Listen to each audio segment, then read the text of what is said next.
And there are a couple of themes before we go into the slides that I want to share. And Valerie already started talking about those, and those are transition. You know, this is the first year for the vestry, my first year ever to serve in this position. Learning and discerning. Your vestry has been working really hard at it, and we'll share some of the information today. And change. You know, with our new rector comes changing personality, new vestry, and that can be difficult. But I think that as a whole, the very first thing that I want to say is that, and I welcome anybody from the vestry, Barbara, Susan, Randall, Bonnie, Chuck, etc., who are sitting here, to correct me or chime in and clarify as I'm talking about some specifics. But as a whole, the financial health of Calvary is in a good position. Now, we're going to get into specifics, and we wanted to start here for a couple of reasons. Again, this handout is also printed out for you, but we wanted to share with you our income and our expenses as a whole for 2019. Immediately, if you focus at the center, you see that there is a deficit. We'll talk about that in a moment. But what is really more important is we want to share with you where our income is coming from and where our expenses are going to. So, focusing on orange, this is pledge income from the congregation. About 55% of that income comes from there. Gray area right here is unpledged income. That's 23%. We have occupancy income from 128. Is it 128 or 158? Next door. Yeah. Then we have some loose plate and some minor like special offerings and such. And then cash. What we starting right now, a theme that I also want to share with you is we're really, and the weather really did not cooperate, so maybe we'll take an opportunity to really do another drive or conversation with the congregation is we really want to shrink this gray area. The vestry would be, and the congregation would be better served if we knew what other pledge income is coming in through the year. So, we really want to convey that theme of we're really going to be encouraging in 2020, $5 a month, $20 a month, whatever it is that we get the congregation to tell us what we can kind of like budget toward. On the expense side, as you can imagine, the majority is this blue area, which goes to staff salaries, pensions, other commitments as such. Taxes, green, programs that are paid for through the guests and such, mortgage, insurance, and maintenance. So again, wanted to share with you all where we're getting our income and where it's going toward. Are there any questions right now on income and expenses? We're about to get into more specific, that gap that we talked about. Yes, just Chuck. a question. In reference to income from portions that we have with the diocese, Okay. which we tap every so often Yeah. to provide for music and so on. Yeah. Is that reflected in the income side? That is a very good question. Let me make sure that I'm conveying it correctly. So what Chuck is asking is income that we receive from the trustees and the endowment, or not from the trustees, from the endowment of Calvary. Okay, these are 14 funds that are established with the Diocese of Virginia. Are they reflected here? The short answer is no. The short answer is no, because some of those funds, and Dave may talk about this in more detail as you wish, because they're either sometimes restricted, you cannot touch the corpus, or they're for special situations. I will just use one example that I think it's apropos right now, which is the bell choir got really interested in a workshop that is happening in March. And what the vestry discerned is that we are going to be using funds from the music program to fund their attendance to that workshop. So that's a special pass-through, which for 2020, it will likely go into the pot from an accounting perspective, but we don't assume that we have access to all that money, okay? Because that is our endowment. That's something that the vestry wants to make sure that we keep the underlying value, what they call the corpus of those funds. Does that answer the question? Well, yes, but does that mean that because we're taking those funds and utilizing them, and that's reflected on the income, or not on the income side, is that shrink our deficit, so to speak? If you want to go right ahead, but I think if I remember, was the yellow, I think the little yellow sliver on here is actually, is income from our endowment funds. So we can request a payout from the endowment, from the restricted funds when it's going to a particular, like, so Correct, there is yeah. a music and worship fund that's restricted, so that could go to the music program. We have some unrestricted funds, so we needed to do some maintenance on 128. And so for the unrestricted funds, we pulled some money from the unrestricted fund to cover the unexpected costs on maintenance for 128. And so what that's also called is a pass-through. So I should preface this by saying that church accounting, both as a church combined with being a nonprofit, is very particular and very unique, and I think it's fair to say quite complicated. And so, which is why also we've been working with an accounting firm, and why we're working with OSS and got guidelines. So there's places in the budget where things zero out. As a parish, we give 3 high school scholarships every year for $1,500 apiece. The money for those scholarships comes from the scholarship fund endowment. So it doesn't come out of the operating budget. We budget for it knowing it's going to come from that endowment fund.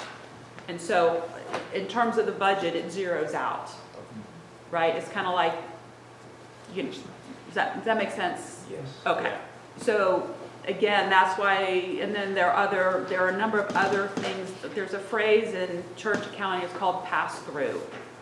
So like Christmas Eve, the loose cash from the Christmas Eve offering was split to CCAP and St. Luke's Clinic.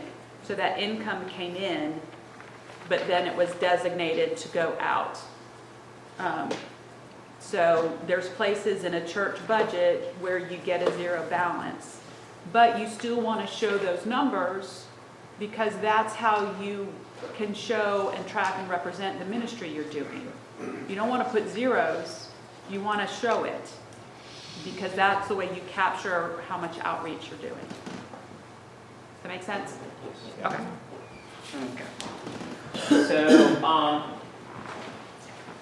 So what this is trying to show for you all is what our shortfall was, our effective shortfall for the year in 2019, and that was $19,000 and $19,000. We had income that carried over from the previous year where we covered this expense. So it's not like we owe this money, okay? However, what this is showing you all is including all income, and there were a couple of one-time income receipts that we acknowledge in this blue bar, which in the next slide I'm going to show you, and those included the gift from Don McNeil's bequest which was in the amount of $30,000. And we received a gift for website development for $3,000 that are accounted in this blue bar, okay?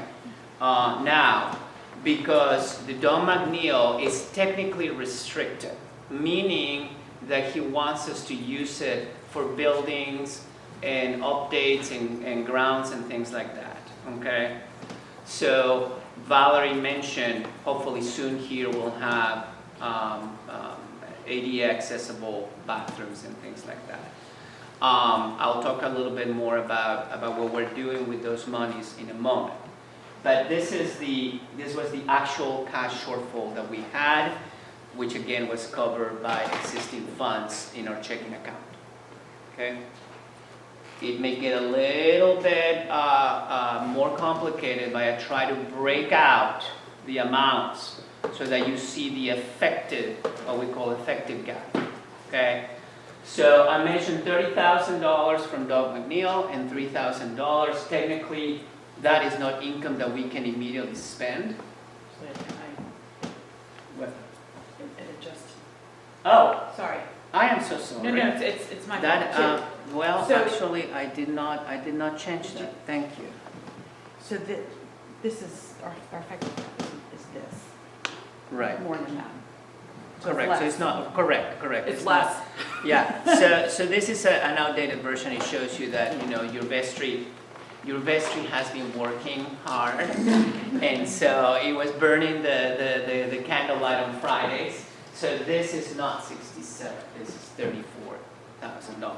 Okay, which is technically, again, we cannot account for just using those $33,000 for anything we want, is the point I'm trying to make. They're for very specific purposes. And then the $19,000 that was the effective shortfall, plus the $15,000 to the diocese that we pledged, but we did not pay. Okay? And Valerie already said how that got resolved. The vestry is going to take the offer to let's let bygones be bygones, and hopefully in 2020 we will be able to make our commitment to the diocese. Are there any questions as to that pledge to the diocese? Because Valerie would be better suited to answer that question as to why we pledge to the diocese. Just a concern for the health of the diocese. Yeah. Are they planning to address Yeah. billing? So this is a good question. So, and I think I've talked about this before. We are one of the two largest dioceses in the United States. Should I come over here? And we have, I think, the second smallest budget. We are also only one of two dioceses left that allows parishes to voluntarily pledge to the diocese rather than being given a specific assessment that is expected to be paid. And so this is what's changing beginning at this past year's diocesan convention, that the Diocese of Virginia is moving towards an expected pledge to the diocesan levels. So and it's a continuum. It's not an absolute. So parishes are blocked by the size of the parish and the size of their budget. So bigger parishes that have a budget of $1 million or more are expected to pledge between 15 and 17% to the diocese. Parishes of our size are expected to pledge around 12%. Our pledge that we have been giving based upon our operating has been 5%. 5%. And so there are some parishes that pledge nothing. And there are many that carry the load.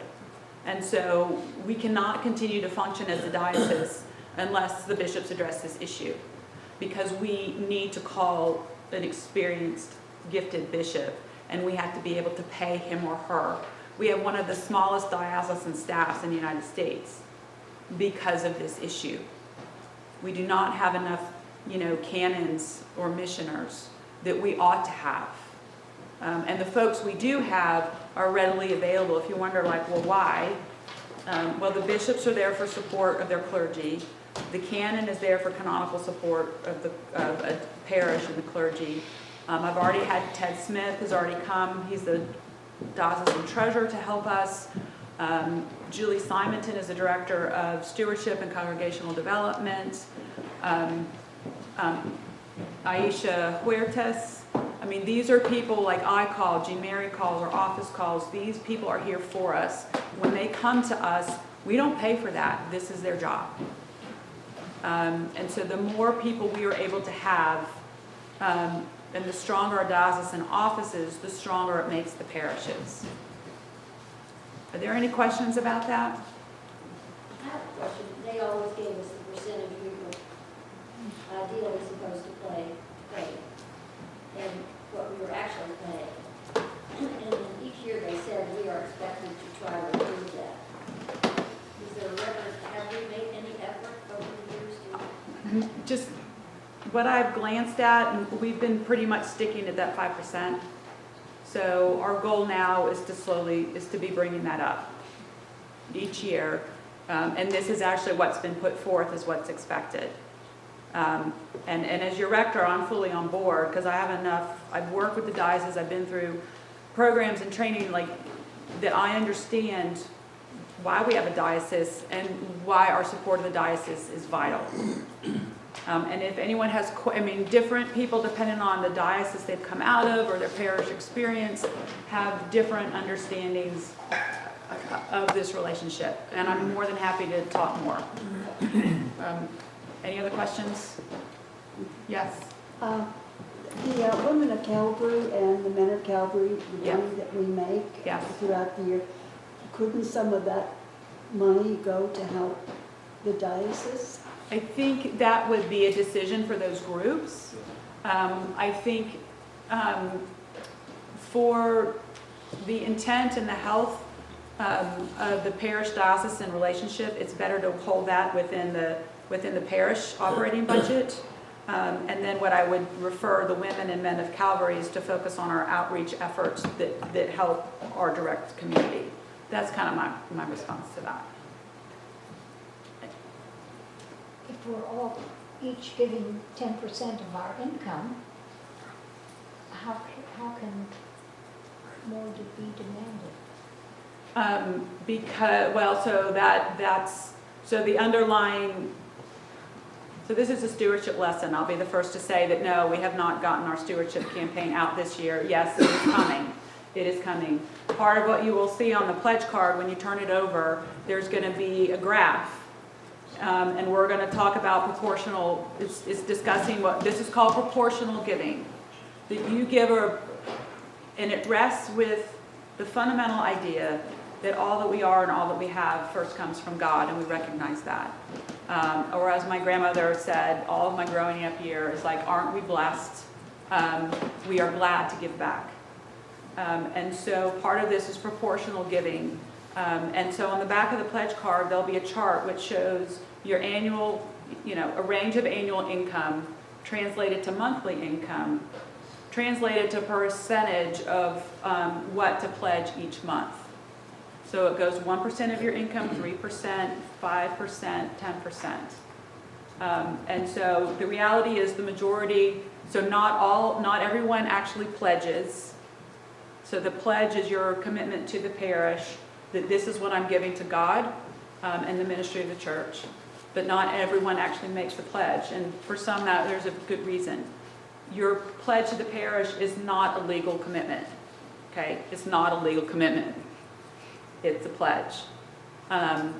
So that part of what we're showing is we'd like to increase the number of people who do actually pledge. Some people don't pledge, but we know they regularly give. We'd like to increase that to the people who've actually pledged. And we'd like for people to discern what it means to give proportionally out of their income. And we're hoping 3%, like 5% or 10%. And no, we are not anywhere near that. Not anywhere near that. So, and that's because people come from different traditions. I didn't go to church growing up. Pledge? What's pledging? Okay, when I was 25 and became a member of the Episcopal Church, I began to pledge, and at the time I pledged 5% of my. So there's a lot of education and learning and teaching to be done, because I don't know why. Jesus talked about money all the time, but clergy hate talking about money. But you know what, I mean, without money, yes, it goes to these buildings and the lights, but we need the buildings and the lights so we can do ministry. We need the stove so we can feed people, right? We need our buildings so we can reach out. So I'm not afraid to talk about money. I'm very happy to talk about the theology of money and the theology of stewardship. And yes, I will stand in the place of a responsibility for not having launched our stewardship campaign, which we normally do in the fall. We were trying to get a handle on this before we communicated where we were. And we were also getting a handle on a budget, a real budget to present. Any other questions? Okay. As I started to talk about this, these are one-time financial events that occurred in 2019. I want to let you all know that the vestry, the $30,000 that Don McNeil gifted, which again are for building improvements, since it's a significant gift, but the vestry, we don't have a vision yet. Is it going to be for the bathrooms? Is it going to be, how much is it going to cost, and all of that? So what the vestry has decided to do after doing research is the $30,000 were invested with the Diocese of Virginia, which will not always be the case, but in this instant it is called a stamp fund. It is returning 4.8%, which is above any kind of checking account, any kind of savings account. The funds are immediately available upon need by Calvary. So we're trying to generate additional income from that gift. So that has been accomplished, or is in the process of being accomplished by Margie. So that's where that money is being parked. The $3,000, we have it available for the website development. I do want to talk about, you all may also be aware that Laura Denny's estate did settle in 2018. We received $93,000 roughly. That is a restricted fund. That Calvary only has access to the annual income derived from that fund. It is the Diocese of Virginia. The vestry's resolution gives the Calvary the option to either take the income, or reinvest it into the corpus. In 2019, we did take the income, which is in a checking account, endowment fund, or something like that, and we received $5,000 for that. So, and that is also for buildings and upgrades. So that's the other restriction on that particular income. But I wanted to give an update on that. And then on the negative side, we already talked about the $15,000 towards the diocese. And there were some unpaid commitments in the transition that were not met in 2018 that carried over into 2019. And so that all contributed to that $19,000 deficit that we were talking about. Okay? But we don't expect these to be ongoing. What have we done to get us into a better place where we know where we are? We do want to acknowledge Margie working really hard with, we have brought on board a no data accounting to help us set up the whole QuickBooks system, which is pretty much the accounting system. So we are continuing to work on that. We already have a contract with Tithely, which is an online system that will, perhaps here over the next year or so, when we are able to launch it, help us to more efficiently help everybody, do their pledges, do special giving, and track it a little bit more closely. We are looking at cost cutting wherever we can. We have changed our copying. As you can imagine, we do kill a lot of trees, but it's still a necessity for a congregation like ours. But we can claim that we'll be having a savings of about $1,200 on that. We have re-looked at our contract for plowing, and we have a pretty good deal on that as well. There is a new committee that was formed in terms of personnel, and we're going to have looking at all of our administrative costs and expenses. In 2019, and I'll go back in a moment, there is unrealized pledges of $15,000. So that $19,000 would have been even shorter. It would have been like $4,000 if we had realized all the pledges that were originally given. We want to, that orange to gray area that I talked earlier on, we want to make the orange larger, and we want to try to encourage the congregation to do their pledging. And even though this is not a formal stewardship campaign presentation or discussion, again, I want to come back here because, again, we want to work this year really hard towards making this part of the pie a lot bigger in terms of pledged income.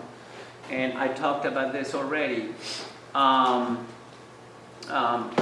I talked about this already. We have unrealized pledges in 2019 of $15,000 that will be working toward trying to acquire or bring in. Our cash shortfall would have been a lot smaller had those been part of the overall income that we had planned toward. So, any questions right now? Yes, Con. I'm not trying to be funny, No. but if we make a pledge, Mm-hmm. do we still have to put money in the basket on Sunday? No. If you want to, we'd love it. We'd love for you to not double dip, but double put, double pledge. I'm going to turn it over to Dave here. I'm going to put him on the spot because the vestry has also been working really hard with the trustees of the funds. And we felt like it was important for you all to hear from them too. So I don't know if it's terribly important for you to hear from me. Chris Fleet is my boss, and Chris couldn't be here today. And my second boss is Suzanne Silent, and she couldn't be here today, I guess. I don't know if she's here. They both opted out, and so you got the third string. So I'll do what I can. Is anybody really interested in the endowment fund? Sure. Are you? Okay. We do have endowment funds. You know when they were created? There's a trust out there, and our church has this trust that was created back in the 1950s. And the trust was set up to take money. People actually wanted to give us money. And they had to have a vehicle to accept this money, so they established this trust. And it's called the charitable trust. So people gave money to us, and then we are obliged to invest that wisely. And so over the years, there's been this committee called the investment committee that has had responsibility for taking this money that is given and make sure it's invested. Not a whole lot of activity over the years.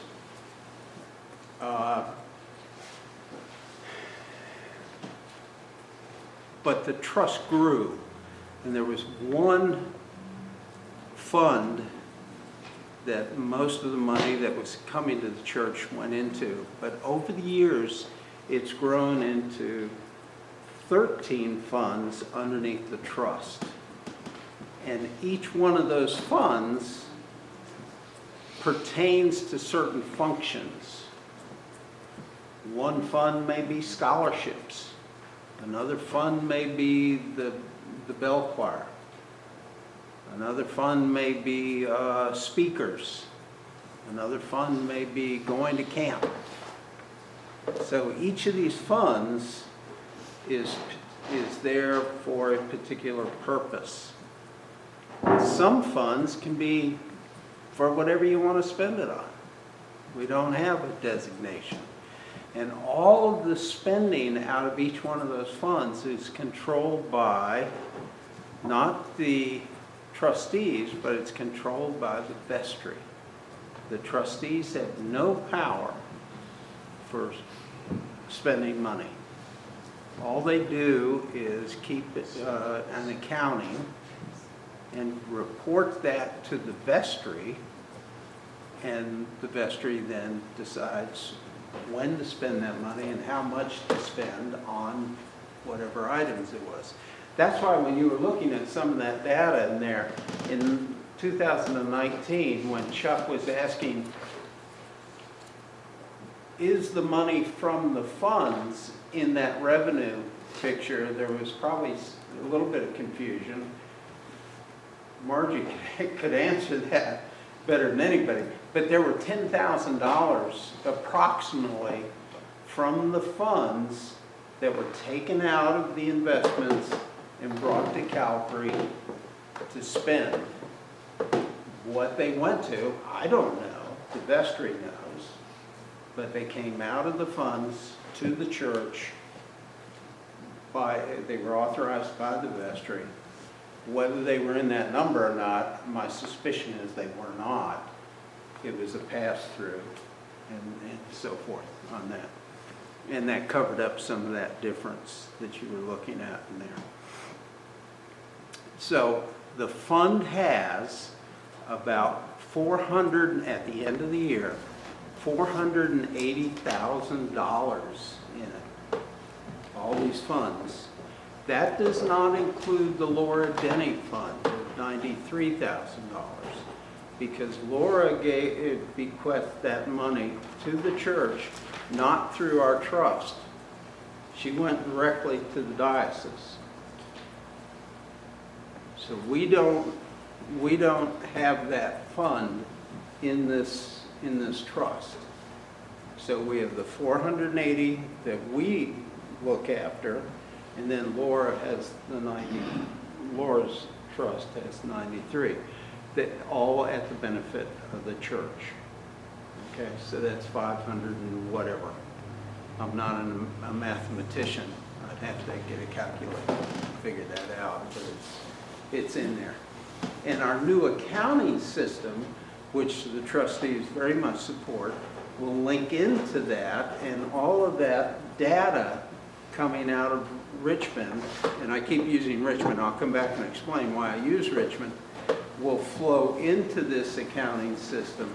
So at the end of each month, we will have an accurate understanding of how much investment is down at Richmond in those funds. And we'll be able to see that on a very timely basis. And what we will keep track of is what they call the corpus in each one of the funds versus the valuation of those funds, the difference being the amount of money that's available to the church for spending. I know those are different. The corpus means the amount of money that was originally put into the fund and has to be maintained, and the valuation is what the current value is on that. Why I say Richmond. In 2012, the vestry decided that the church will no longer be responsible per se for an investment manager. Calvary Church is investment manager will be the Diocese of Virginia. So the Diocese of Virginia manages our trust. All of our money goes to the Diocese of Virginia. And my suspicion is at that time, I was not aware of why that made. Did you ever hear of Bernie Madoff? My suspicion is that people said, let's go something, let's put, as our investment manager, let's have something that we can really depend on and reduce any liability. And the Episcopal Church has an investment manager set up through the diocese, and it made sense to park the money with that investment manager and utilize that service. So we don't have an option, the trustees no longer have an option. We just keep an eye on what the investment manager at the diocese is doing. You have a question along those lines. Not knowing what to expect from the diocese investment or how they invest those funds, as you well know, you can get 1% or you can get 20%. How do they invest the money? Well, we do have a little peek behind the curtain at what they do. They're very conservative. So I was afraid of it. Yes, and they're conservative for a reason. Their investment strategy, I think they're under the gun, don't lose any money, but they're also not going to make a lot of money. Their target is Can I step in a moment? well, let me just finish. Okay. Their target is 5% over the inflation rate. So whatever the inflation rate plus 5% is what their target typically is. I can share with you, over the last 5 years, other than 2019, they never achieved it. They're close, but they've never achieved it. Well, the only reason I asked that question is there is an organization here locally that I'm sure you're familiar with that a lot of nonprofits participate in, and I'm trying to remember the name of it. It's Northern Shenandoah Valley. The same one the hospital participates in. And they've been very, very successful and very, very conservative, but they've always, return has been excellent. And that's why I'm wondering, and I've seen the result of conservative investment. And if it's done, one person's idea of conservative investment, another person's idea of conservative investments is entirely different. And at $500,000, it may not make that much difference, but if the fund goes above $1 million, it does start making a lot of difference. Right. So we get, so the trustee of the funds, let me stand so the trustee of the funds they're separate from the diocese. They are incorporated separately. This began in the 1990s as churches were struggling to manage, members of churches may or may not have the expertise to manage funds. So the diocese came together and established the trustee of the funds. The fund manager was an experienced portfolio manager. There's been a transition into who that person is. But the diocesan fund is in the billions of dollars now. I mean, we have parishes in our diocese that have multi-million-dollar endowments. And so the parish gets monthly a report from the trustee of the funds. We actually get the bank report. We can look at the line item of each of our funds. We can look at the market value of each of our funds. So I will say that the diocesan fund has performed better, I'm pretty sure, than the S&P in the last several years. They are conservative. Are you sure? For example, this past year, the investment fund, stock funds were up 22%.